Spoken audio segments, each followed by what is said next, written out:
Hey everybody, this is Mr. Hardcore Mode here, where nothing is easy. Warriors and wenches, how y'all doing? We have another hard rant for you. This one pertaining to Ubisoft, constantly falling right into the pit, which they belong, which they put themselves in. They've dug themselves into a hole, and ain't nobody coming up to, to lift them out. So I could summarize, if you just want to watch a minute of this whole thing, watch this. Ubisoft argues putting you know what? I'll make this bigger. Ubisoft argues putting microtransactions in single-player games makes them more fun. Not done yet. Stay right there. Ubisoft CEO fights back against Stop Killing Games, and he says, where are you? Ubisoft says players are warned when games may discontinue. That's it. That's it right there. We're done. So, microtransactions make single-player games more fun, along with, we let you know if the game's dead or not, which they don't. They don't do that at all. If they did, it would go against everything that they stand for. I mean, the capitalism, you know what I mean? You can't just come up to somebody and be like, oh yeah, we're gonna shut this thing down after like 3 years or something like that. But basically, microtransactions make the game more fun. And then he talks about, even though you spent money on microtransactions, that game might discontinue. And then it follows up with their stock prices, their stock going down way down. So you see what I mean?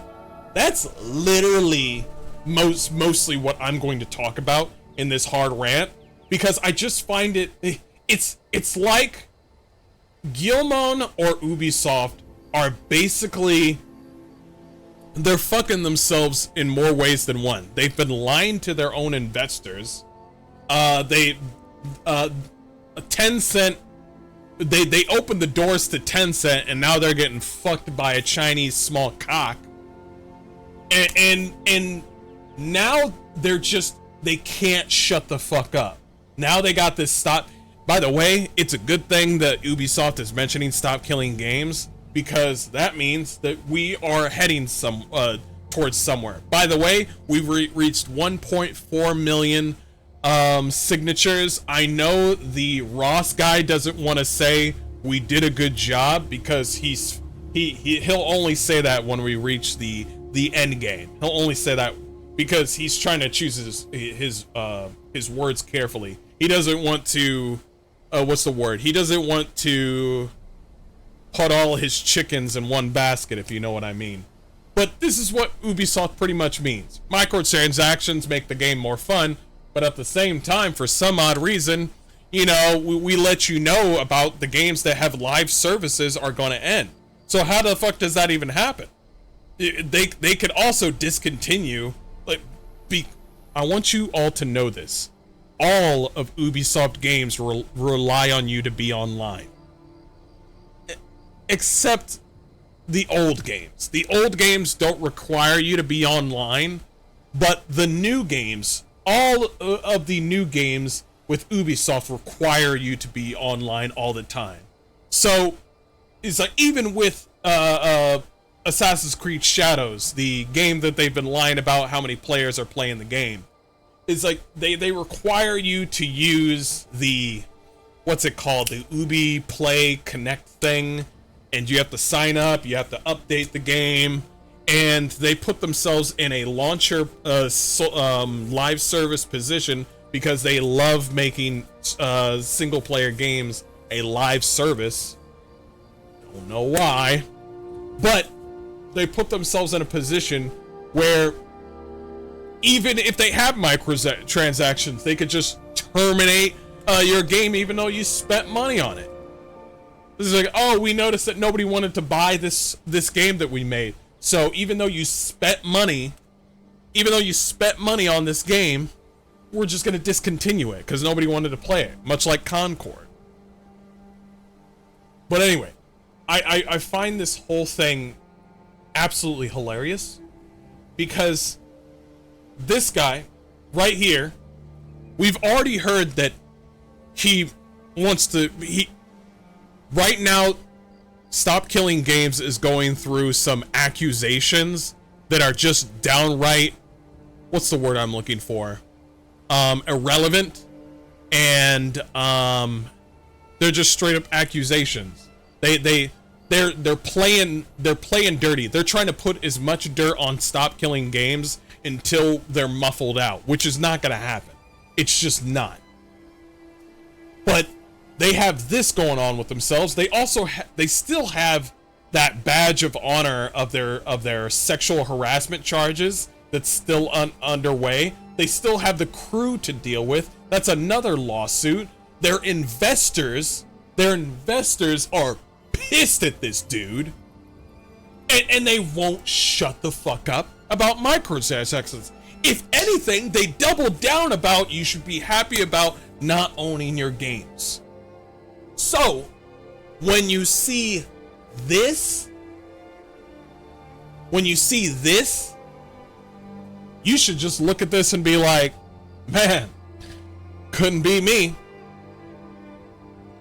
Man, I want you to know something, chat. Before you look at yourself and say, man, I'm bad at spending money, I'm bad at budgeting my money, there's Ubisoft. There's Ubisoft. A whole fucking, $1 billion company, at least $1 billion, right? $1 million company, that's going down, by the way. This kind of company won't shut the fuck up, and they won't keep on going down with their stock. 86.90% negative. This graph is just a picture of the French company. Oh yeah, we got to take into account the Chinese company now. That's you got to yeah, at a point there. It still matters though. It still matters. You got a point though, Val. You do. All these lawsuits, and they're more concerned with SKG, bro. Exactly. It's you know what this reminds me of with Ubisoft? It reminds me of Pirate Software. And I don't really care about Pirate Software anymore.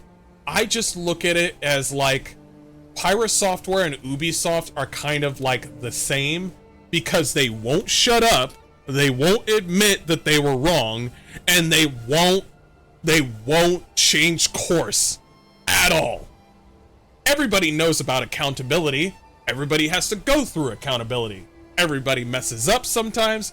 Everybody makes mistakes. However, it's no longer a mistake if you keep on making mistakes and knowing what's gonna happen. Actually, you don't even have to add that second one. If you keep on fucking up, it's no longer a mistake. You have turned Ubisoft into, you've designed Ubisoft into a clusterfuck of a game development like martial art class. It's like, hey, welcome to Ubisoft Martial Arts. So today we'll teach you how to fuck up your own company in less than 30 days. Sign up for our program. It'll be $300 for the standard edition and $400 for the ultimate edition. It's like, why didn't anybody show up? You know what I mean? It's one of these it's many of these moments right here that really affect them. Ubisoft says players are warned when games may discontinue. No, they do not.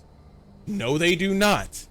If they did, then letting people know, hey, we could just Thanos snap your game out of nowhere, then they know that people won't buy the fucking game. Everybody knows that. Everybody knows that. If you go, it's like owning a restaurant, and before you give them the food, you say, just to let you know, if we fuck up the food, we're not liable for anything. And they're just like, well, fuck, I don't want to pay for this food if you're not going to be liable for fucking up, or if you gave me something that I'm allergic to. Fuck no, I'm out of here. You see what I'm saying? They can't just go out and say like, oh yeah, the crew, it could just, you know, it could be there one moment and then it could just poof. You know what I mean? Sounds like a good deal. Hobo Apple, hey, what's up? People at Ubisoft must be think they have that having accountability means having the ability to count, and by the look of their stocks, they're screwing that up. True. This is an issue we've been dealing with. Yeah, because this is an issue that you've been dealing with. Yeah, because you've been fucking up. You are the poster boy for game development fuck-ups. You just are. But this issue is not specific to Ubisoft. That is one thing that I will agree with. It's not just Ubisoft. All video game publishers are faced with that issue. You provide a service. No. Who says this is a fucking service? Who says that? Anywhere, who says it's a service? Especially with EU association. What service are you providing? But nothing is written in stone, and at some point the service may be discontinued. Nothing is eternal. That's saying this. You say this more and see what happens when your games come out. Say this more. Every time when a game comes out, say this and see what happens. A lot of this stuff that is seen a lot of this stuff right here, players and buyers are forewarned that eventually the game may be discontinued. No, they're not. We're doing our best to make sure things go well for our players and buyers. No, you're not. All of that is irrelevant. He calls it a far-reaching issue. That is irrelevant. It's only an issue to you. Okay? It's an issue to you because you know you're losing fucking customers. It's worth noting that Stop Killing Games Initiative's main goal is to ensure games with online-only components are updated when each their services ends, so they continue to be playable offline once the servers are turned off. By the way, I heard that not Stop Killing Games, but Ross himself got a little email by somebody who was working on Anthem, and he said after Anthem got shut down, the person in question, I don't know their name, you could just all call this a rumor if you want, but they said they were able to establish a offline server on Anthem with ease. With more time, he could establish offline mode if he could. So when you hear game developers like Ubisoft say, "Oh, we can't do it. It's impossible. We can't find an end of life plan." They might be fucking lying. You know what I mean? They might be lying.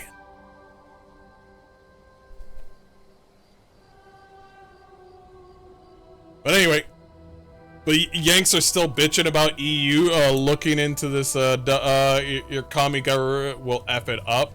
I don't want to know anything about that.